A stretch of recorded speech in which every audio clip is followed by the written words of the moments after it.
Madhava Kunja Bihari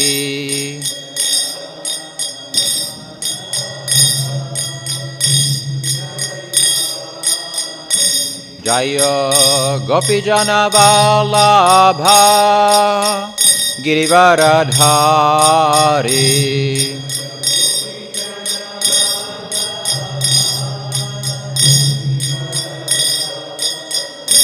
Jaya Gopijana Vallabha Girivaradhari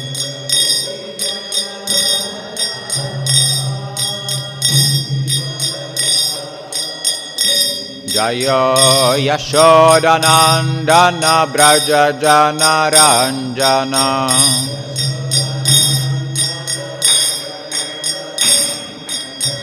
Yashodanandana Brajajana Ranjana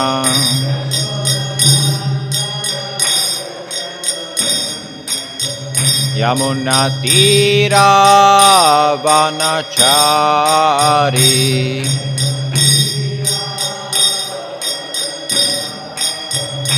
Yamuna Tira Vanachari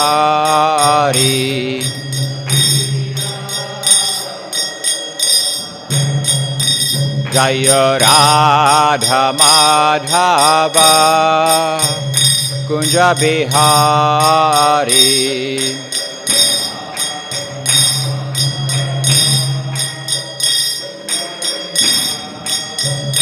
Jaya Radha Madhava Kunja Bihari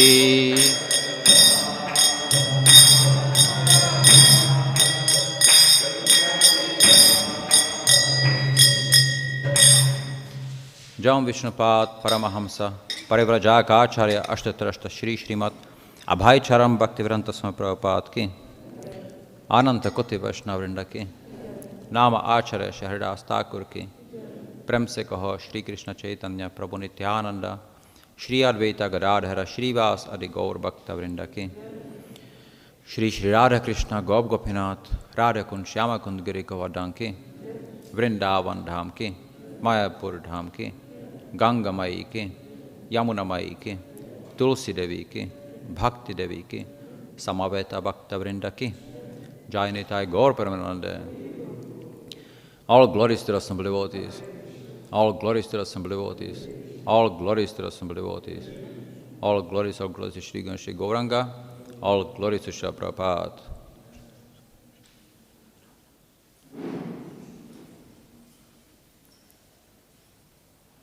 Om Namo Bhagavate Vasudevaya. Om Namo Bhagavate Vasudevaya. Om Namo Bhagavate Vasudevaya.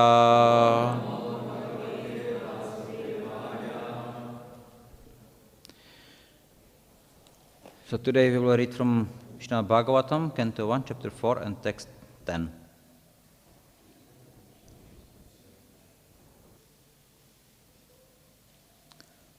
So please repeat. You have no phones or whatever. Sasamrat Kasyava Hetoho Pandunam Manavardhanaha Prayopavishto Gangayam Anadrityadhirat Shriyam Sasamrat Kasyava Heto Pandunam Manavardhanaha Prayopavishto Gangayam Anadrityadhirachriyam Sasamrat kasya vaheto Pandunam manavardhanaha Prayo pavishto gangayam Anadrityadhirachriyam Sasamrat kasya vaheto Pandunam manavardhanaha Praya pavishto gangayam Anadrityadhirachriyam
Saha, he, Samrat, the emperor, Kasya, for what, Va, or, Hetoho, reason, Pandunam, of the sons of Pandu, Manavardhanaha, one who enriches the family, Praya upavishtaha, sitting and fasting. Gangayam, on the bank of the Ganges. Anadritya, neglecting. Adhirat, acquired kingdom. Shriyam, opulences. Translation and purport by Srila Prabhupada. He was a great emperor and possessed of all opulences of his acquired kingdom. He was so exalted that he was increasing the prestige of the Pandu dynasty. Why did he give up everything to sit down on the bank of the Ganges and fast until death? Purport. Maharaj Parikshit was the emperor of the world and all the seas and oceans, and he did not have to take the trouble to acquire such a kingdom by his own effort. He inherited it from his grandfathers, Maharaj Yudhishthir and brothers. Besides that, he was doing well in the administration and was worthy of the good names of his forefathers. Consequently, there was nothing undesirable in his opulence and administration. Then why should he give up all these favorable circumstances and sit down on the bank of the Ganges, fasting till death? This is astonishing, and therefore all were eager to know the cause.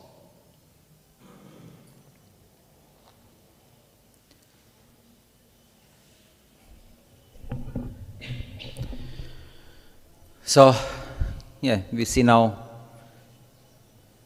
the sages, then now they have some dilemma.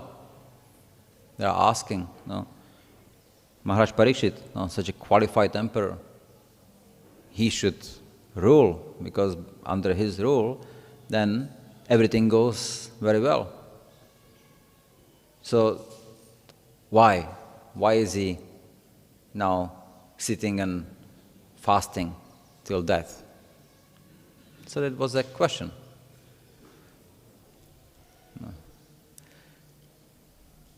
You see, and it's mentioned, right, Maharaj Parikshit, then he did not have to endeavor to get this kingdom. The kingdom was the whole earth. And no, he was qualified, he inherited it, he got it. And therefore, now what's happening? Nowadays, we see the politicians, they endeavor so much to get just a little, and when they get it, they don't want to get rid of it. They don't want to leave it, because there is so much of attachment. So, that's the qualification of the emperor, or one of the qualifications. He rules. He is pious. He has all the good qualities. He has all opulences, but he is not attached. We see another example. Say, for example, in the Maharaj Anga, king, he was the father of Vena. He also, he being a devotee, he had a son, but the son didn't turn out as he was expecting or as he wanted. Vena did not become a devotee. So, but Maharaj Anga, he did try his best to bring him first to become like a proper person, develop some good qualities. But unfortunately, then Vena did not. He was very cruel. So then, when Maharaj Anga saw that he cannot do anything, so that at the time Vena was 12, and at the 12 he is capable, he is able to sit on the throne, to rule with the ministers, but nonetheless he can already be coronated. So then Maharaj Anga, seeing that he cannot do anything, there is nothing much I can do more for anybody, so let me just renounce. And at night he just walks out. So from one day being the emperor of the whole world, and that actually means everything was under his control. Overnight he just gives everything up and goes to the forest. Maharaj Parikshit, not the same thing. He was the emperor of the whole world. Everything under his control. What he said, everything would be fulfilled. Nothing was out of his control. So, naturally, he could have been attached to it. Yes, I have everything under control, I can do this, I can do that. No, people will call me emperor, this, that. But we see, then when the time comes, okay, there was the incident with the dead snake, right? And the Brahmana, and the son of the Brahmana, then he cursed Maharaj Parikshit. Now, that was not a situation at which Maharaj Parikshit should have been cursed. But everything was coming to, so then Srimad Bhagavatam can be spoken. That was the real reason. So, nonetheless, Maharaj Parikshit said, okay, I'm cursed by a Brahmana. And the Acharya said, no, he is a devotee. He could have counteract the curse. But did he? No. It's Krishna's arrangement, let it be. So he let it happen, being detached from what he was doing. detached does not mean not care. It's very important. He cares. He cares for the whole world. He cares for everyone. The example of when King Parikshit goes and see the bull, right? The cow, being beaten. We see he cares for everyone, every single person. Ramachandra, he cares about every single citizen. So it's not that they are not caring. Proper emperor, he cares, but he is detached. It can happen this way, it can happen that way. Ramachandra also, right? He was going to be coronated as a king. But the night before, Kaikeyi said, I don't want him to be. And she demanded, and Dasharat doesn't do that. And she had means to do it. Okay, so it happened. And then Ramachandra, okay, so I'm going now for the 14 years to the forest. What to do? Okay, he's not lamenting. He is not trying to, do something, fight for it, kill everybody there. He could have, but he didn't do that. It's Lord's arrangement. We see the example of Maharaj Chitraketu. Maharaj Chitraketu, when after he realized that when his son died, we got one son from 10 million wives. And again, there was a huge attachment for it, right? Finally, he got a son, but the son died. So he was devastated. But then Angira Muni and Narada Muni came, explained everything. Everything was fine. He realized he was detached now. So now he was fully devoted. His devotion was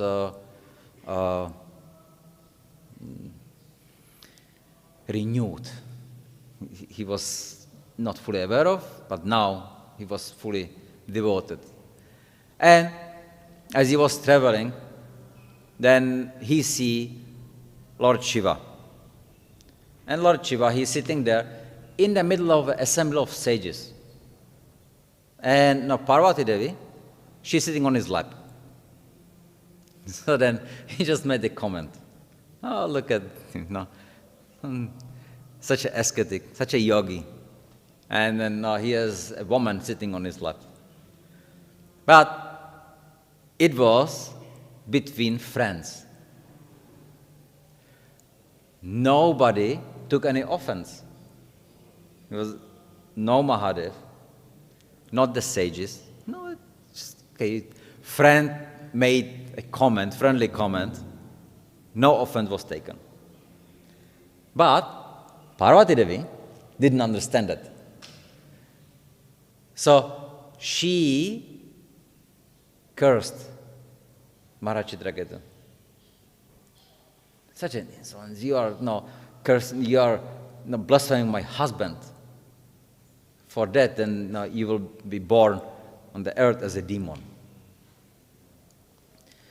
Now, Maharaj Chitraketu, he goes, no, please, don't do that. No, this is not right. No, I didn't mean it like that. He could have gone and explained himself, and maybe he will get some reduction of the curse, or maybe she will even take the curse back. But what did he do? He comes down from his airplane, and he bows down. Mother, no, thank you. I accept the curse. And she was like, what? What just happened? And it was Mahadev who explained later on to her, look, they are devotees. No, he didn't do anything wrong. No, actually, what happened, you misunderstood. So, anyway, he will do. So, and then he was born as a Vritrasura. Devotional demon, you can say. So, we see these emperors, they have the qualities. They're humble, they are meek, but at the same time, they can be very strong when it's needed. Right? They are not expecting, but they are taking care of everyone. All the prajas, all the citizens, all, not just humans, animals. Anybody, everybody is properly being taken care of. What was the name of the king who was, when the pigeon took shelter of him? What was his name? Nimi. Was it Nimi? No. Anyway, Maharaj, right? Pigeon comes and takes shelter of the king. And please save me. Hawk is chasing me. So, somebody takes care of the king, so the king cannot refuse. Okay, all right, you stay and I protect you. Now, the hawk comes. He said, give me the pigeon. No, I cannot give you the pigeon. The pigeon took shelter of me, and I must protect it. Sibi, right, okay, yeah, Sibi. So, then the hawk says, but they are my natural food. No, you cannot deny that to me. Because, no, you protect her, but then no, you are exposing me. I'm suffering now. So then, no, then you have to give, something as something, yes, as my food. So then, if you don't want to give the pigeon, then give your flesh. So then Maharaj Sibi, he was, okay. He gave his word. So then he's not going to go back on his word. So, right, so then how much the pigeon could wait? So he cut off his arm. And puts it, and he has a scale. So he put the pigeon on one side and the arm. But the pigeon is heavier than the arm. So he's astonished. How is it possible? I'm pigeon, like a small pigeon. No, how much can it weigh? But then what to do? So he gave more, put it on the scale. Still, it was not heavy enough. So he was desperate. What to do? All right. So nothing to do. Then he himself sat on the scale. And still nothing. No, actually, then it balanced.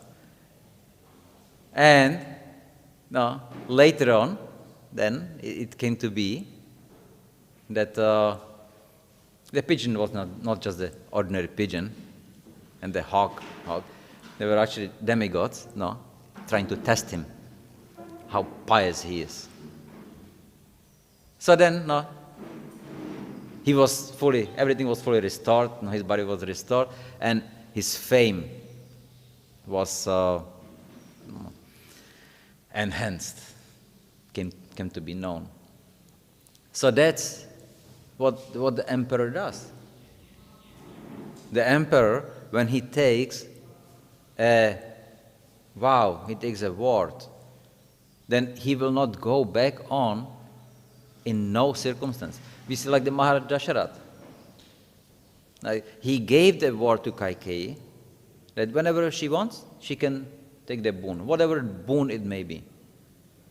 It was not intelligent, it was not smart, but again, kind of like it was arrangement. So he said, whenever you want, you can take the boon, and anything what it is, I'll give it to you. And as she was affected by Mantara, so she asked for Rama not being coronated. Then, now, Maharaj Dasharatha, he could have found some way how to not to fulfill. This is irreligious, this is this. So he could have. But then he would be known as someone who did not fulfill his word.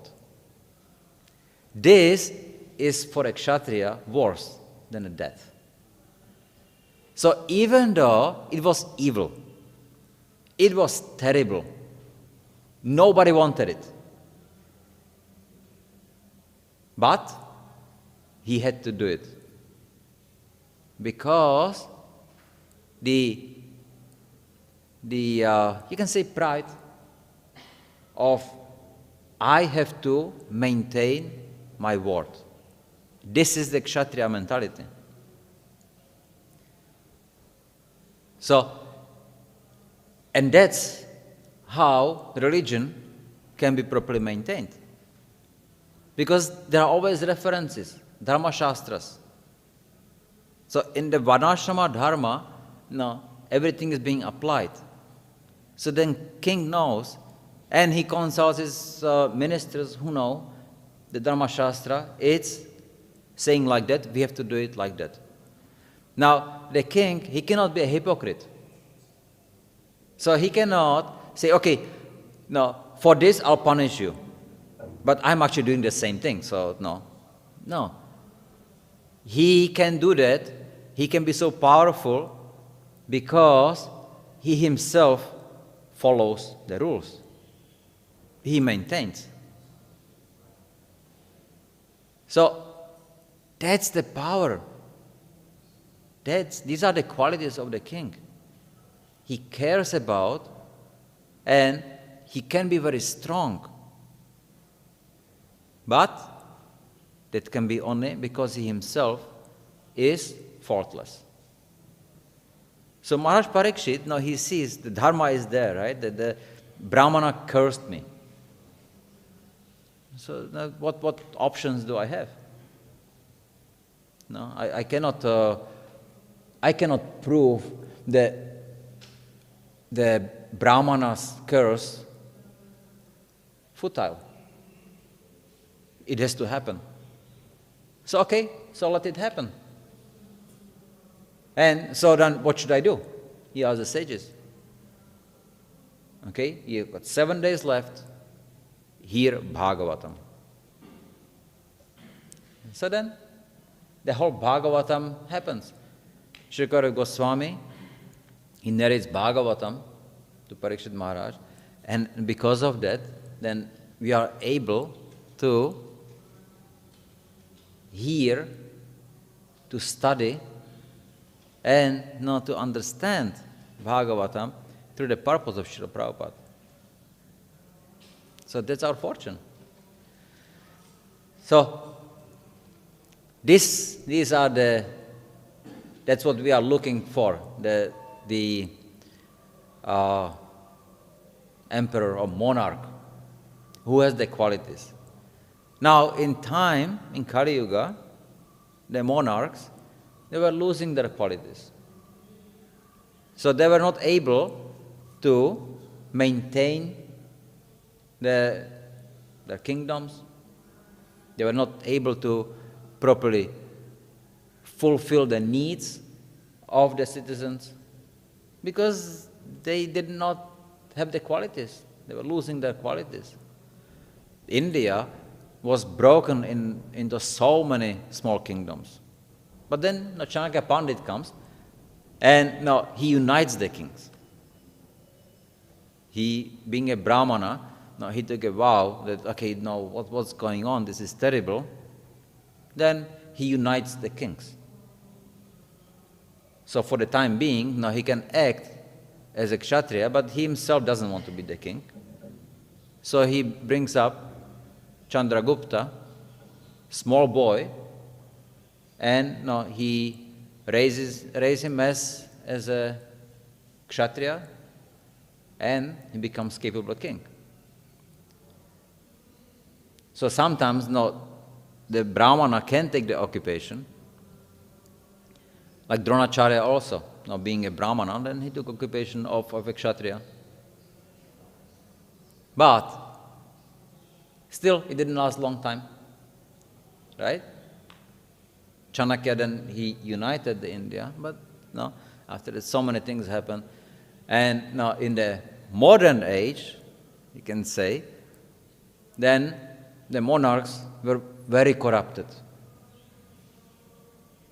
So they didn't have the qualities. So then people being fried with them. So, okay, let's have democracy. Let's have capitalism. Now let's have communism. All these isms start coming up. No. So they are not anything good. Each of them have so many flaws. But to maintain Varnashrama Dharma, no, you have to have the Kshatriya. In Satya Yuga, you don't have to have Varnashrama Dharma. There are Brahmanas, and they know what to do. No? They live in some kind of like anarchy. Because they are independent, they know, they all pray to the Lord, they are doing their sacrifices, nobody needs to tell them what to do, they don't do anything wrong. Therefore, there is no need like a supervision. But as soon as then there is a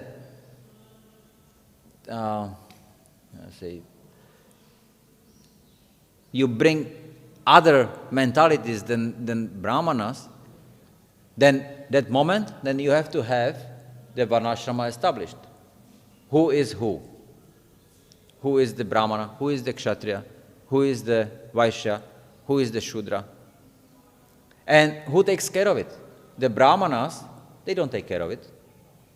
They don't want to be in charge of anything. They are doing their duties. What are their duties? To do sacrifices for the Lord, to preach to the people how to do, to guide the king what to do.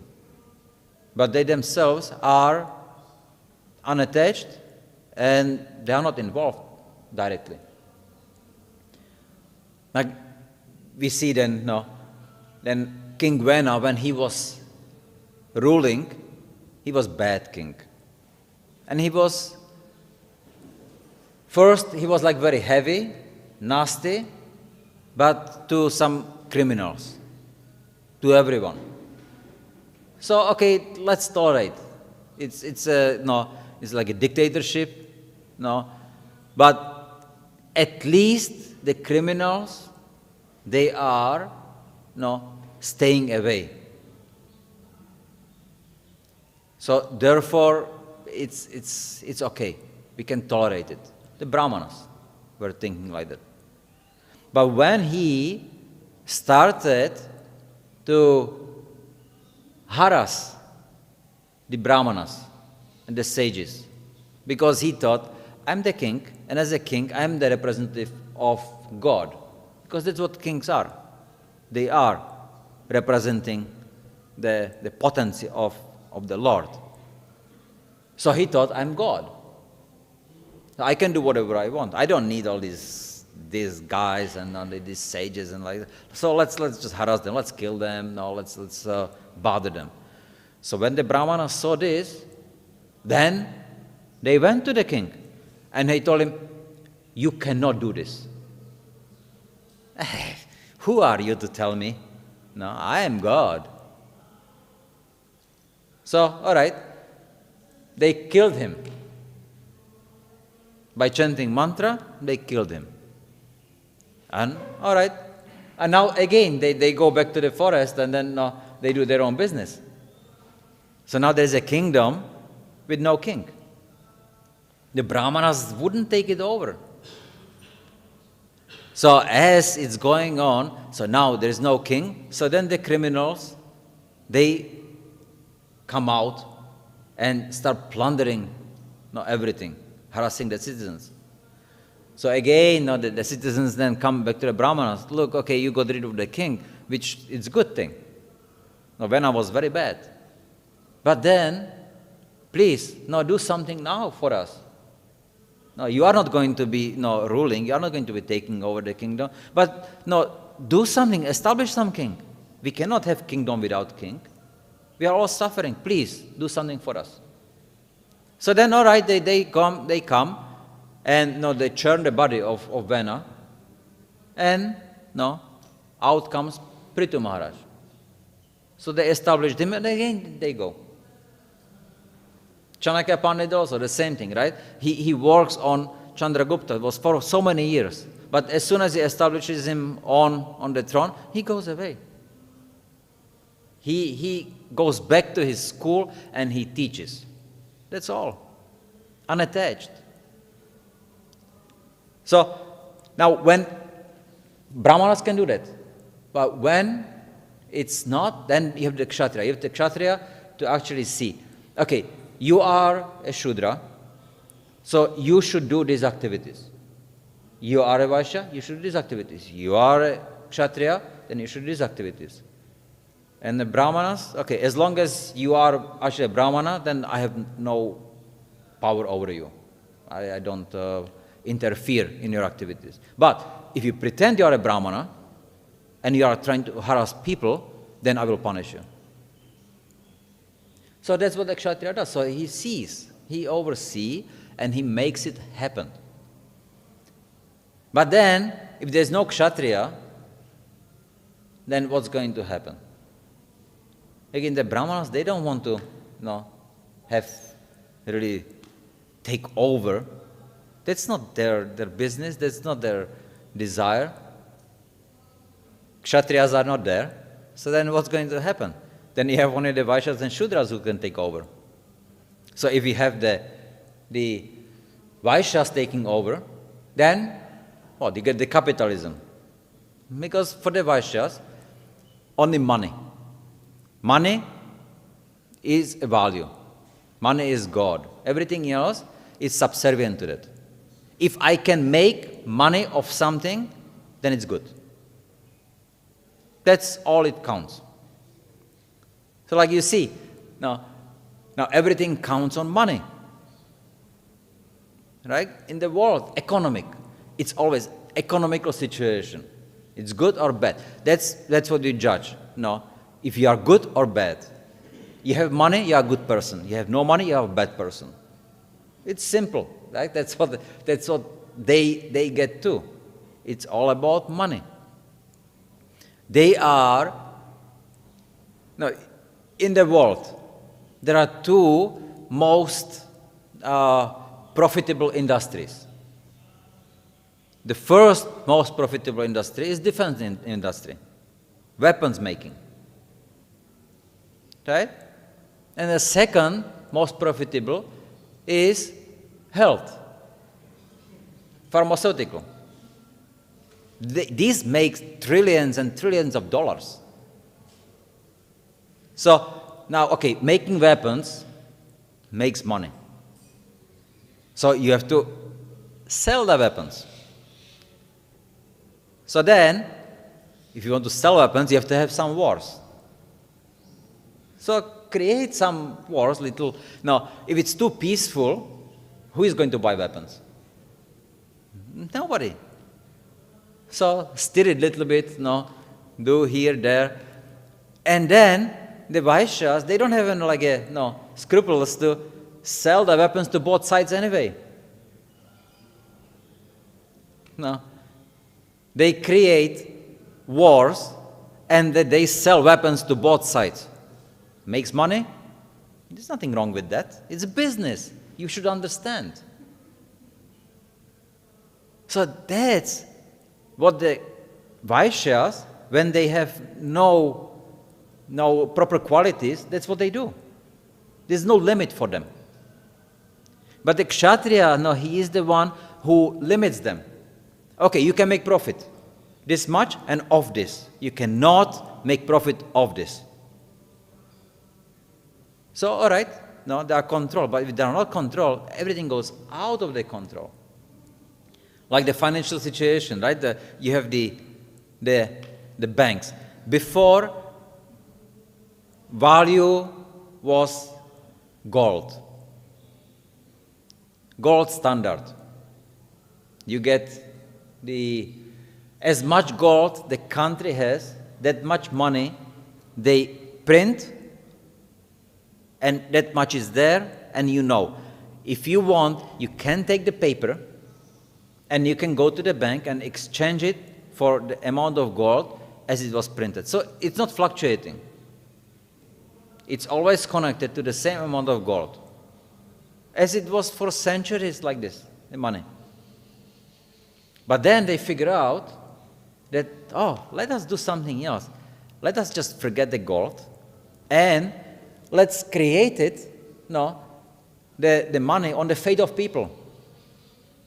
We will just tell them that, that money has this much value. And they believe it, so it's fine. Who will know? Who knows how much gold the country has, right? Now, before the Second World War, Hitler, he printed multiple times more Deutschmarks than he had gold. Why? Because he wanted to buy weapons. He wanted to buy steel. So he cheated people, he cheated the world. He printed the money and he purchased. But then after some time, it was, wait a minute, how is it possible that the Germany is buying all that? Where is the, how does it work? Because that what they bought is worth more than what the Germany has money. So they figure out, wait a minute, he printed more money. He has no coverage for that. So then what happens? There was inflation. So devaluation. The money lost their value. They were like postmarks. They had to send a letter. Previously, there was the snail mail, right? There was the normal way to send a letter. I don't know, now nobody is doing it anymore. Now it's email only. But when you send the letter, then you put the postmark there. So in the German money, to send the letter, it would cost like a few paisa of their money. After the devaluation of the money, they were printing postmarks. And I saw one. It says 5 billion Deutschmark. So you can understand the devaluation of that. So, but that was not a problem for Hitler because he got what he wanted. And now he was ready to brace himself for the war. So that was illegal. That was shown in the world, and that was deemed as very bad. But nowadays, the banks do it. All the banks are doing that without even you knowing it. What are money nowadays? Money is a number. They get $100. The bank gets $100. And then they make it into $10,000. It's okay. You just put 2 zeros. What do you know? It's not connected to the gold. It's just your faith. So the bank hands you over $10,000, and then naturally, you know, this is $10,000. So for $10,000, I can buy this. So they inflated it. They make it like that. And they have to maintain it. They have to maintain the people's faith that that money has that much value.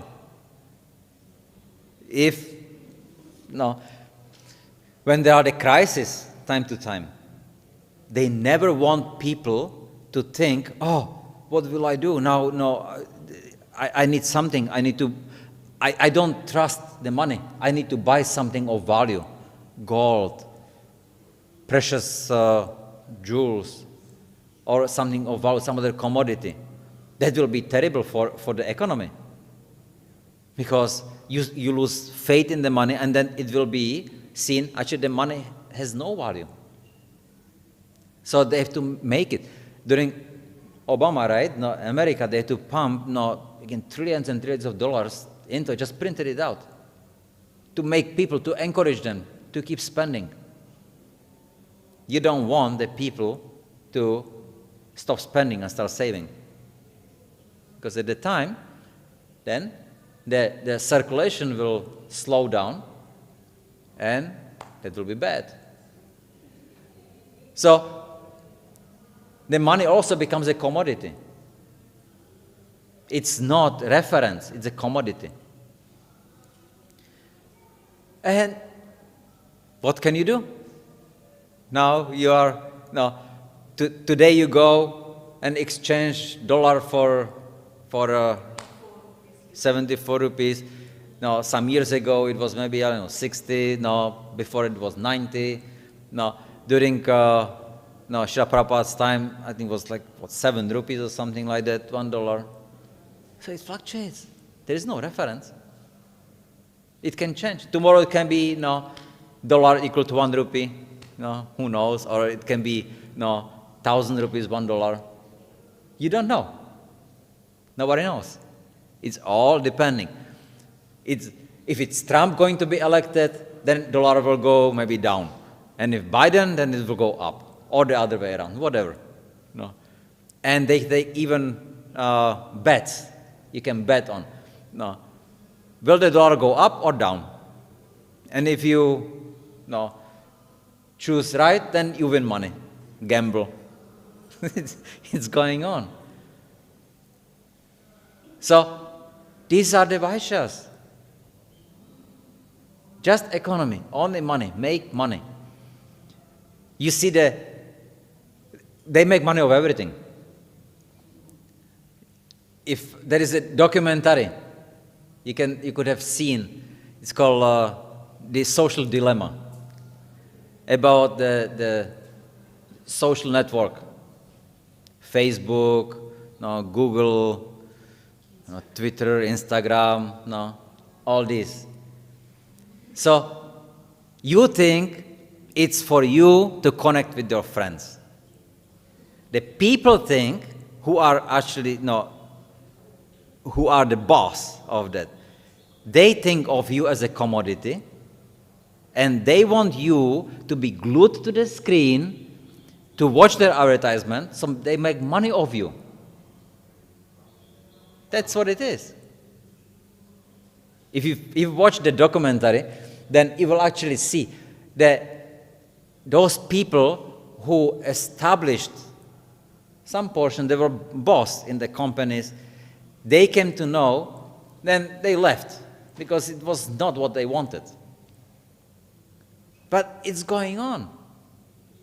If you stopped watching, if you stopped looking at it, then they will try to make you attracted for it, just to get you back, to get the attention, your attention. And they are good at it. You see, like so many people, they are just walking with the phone, and there are so many car accidents. They just go and they don't see anything around. You see on the street people just walking. So that's going on. So people became commodity, of which you can make money. Because by each advertisement you see, then you make money. No, they make money, you don't. So and it may be just like, I don't know, not just the paisa from one advertisement. But Facebook, how many users Facebook has? How many? Billion? 2 billions? I mean, more than billion, right? Anyway, so you multiply, even like a 1 paisa times 1 billion, and you get huge money. And that money is rolling, it's coming. So it's becoming like a matrix. That's economy, when everything is based on economy, money. any way just to make money, if it's of your children or of yourself or for anything, they will not stop. For them, a tree, dead tree is more worth than live tree. Because that tree you can sell. Or you see like, now they complain, and well, in the ocean, animals are disappearing. Elephants, whales, all this, they're catching them. Why? Because that elephant is more worth than live elephant. That whale, it's more worth than live one. So they don't stop in front of anything. Anything makes money, people. That's because there is no control. So it's a lose-lose situation. There's no control.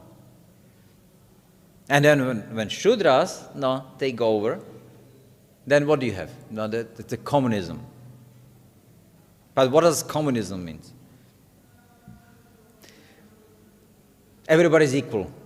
Everybody should have the same amount. Everybody gets only what they need. It sounds nice. But then it comes to be that suddenly, those who give, those who make the rules that everybody is equal, they figure out that they need more than everybody else. So the rule becomes kind of like, everybody is equal, but somebody is more equal. So they get privileges, and because they don't have the qualities, they become corrupted. And then you hear all these kind of like that, like in North Korea, people are suffering. They are living in the communism. They are suffering. But if you look at the top guys, they are just enjoying. They use all the money, and it's basically few families only. And they enjoy everything. They buy the latest thing from the West, and then they have it, enjoy. But the normal people, they have no idea of anything like that existing. So everybody's equal, but somebody is more equal. It doesn't work. Now, when we take it into the spiritual platform, then yes, everybody is equal. Everybody is jiva. Everybody is a servant of the Lord. And everybody can serve the Lord. So that's what we need to just take it now from the material platform to the spiritual platform. Now, even the Vaishyas, they can also do service for the Lord. Everything can be done. But why would they do it? They don't know. They are living in opulence, they are happy, they like it. Nobody is there to tell them otherwise. Nobody is preaching. Nobody tells them that there is anything higher, so therefore money is God for me, for everyone. For money I can buy anything. I don't want anything else. But that's why we need to preach, to explain. Money is not everything. If your time of your death comes, no matter how much money you have, it will not, even billions of dollars will not buy you one more second of your life. So, money means nothing in that situation. So we should contemplate about it, because we should be able to not be bewildered by the material world, and rather just keep looking how we can utilize ourselves in the service of the Lord, so we don't get affected by all that. And definitely we should not keep maintaining our attachment for it, because it's not worth nothing. Okay, one more thing is that there is Gopashtami. It's a very, very beautiful festival. Gopashtami actually, it's a Ashtami, the second Ashtami of the Kartik. And that was the time when Krishna would go out with the calves. He was a small boy. He went on this day, first time, to graze the calves. And then sometime later also, then as a now bigger boy, for the first time, he took the cows for grazing. So it was on this Ashtami. So that's the first time Krishna went for grazing the calves, and then later on the cows. And then we celebrated as a Gopashtami. No. And there was another pastime. I can mention it. At the time, there was Krishna. Actually, he was very sad. He was very longing to see Srimati Radharani. But Srimati Radharani, then she was in Abhimanyu's house. No, Jatila was guarding, so nobody can come. So at that time, the Gopas, they saw Krishna's difficulty and his suffering, so they made a plan. So at that time, Subal, then he came to Jatila's house, and he had a calf, and he let the calf inside the house. It's not just a house, it's like a huge garden, it's everything there. So then he enters, and Jatila immediately says, "Hey, what are you doing here? My calf ran into your house here, so I'm just looking for it." Okay, so find the calf and get lost. Okay, yeah, I'll do. So then, as he was walking, roaming, he got the calf, and then in the process, he went to Srimati Radharani's room through the window. And then she was there with the gopis, and what are you doing here? And he explained, you have to come immediately and save Krishna. He's in so much pain and so much sorrow, not seeing you for so long, that he may just give up his body. So she was very distressed. Okay, I'll go immediately. But how can I go? What can I do? Oh, they were thinking, what to do? Jatila is there. Okay, we will do one thing. You will dress as me, and then you go. You leave as a Subal. And Jatila will let you go. She knows I'm in, so she will. So then, Srimati Radharani, then she dressed as Subal. And so then she left holding the calf. It was a small calf. So as she was walking, then she could also speak, like a Subal's voice. So then Jatila saw, okay, yeah, I'm leaving. Okay, so then, she left. She came to Krishna. And, with the calf, and then again she said to Krishna in Subal's voice, I tried to bring her, but I could not. I'm so sorry. And Krishna was even more distressed. Oh, now what will I do? And then at the time, Srimati Radharani, she revealed herself, and she embraced Krishna. And he felt such a great ecstasy, he understood. And he was so happy. So that time, also, in Vrindavan, they dress Radharani as Subal. That was for this pastime.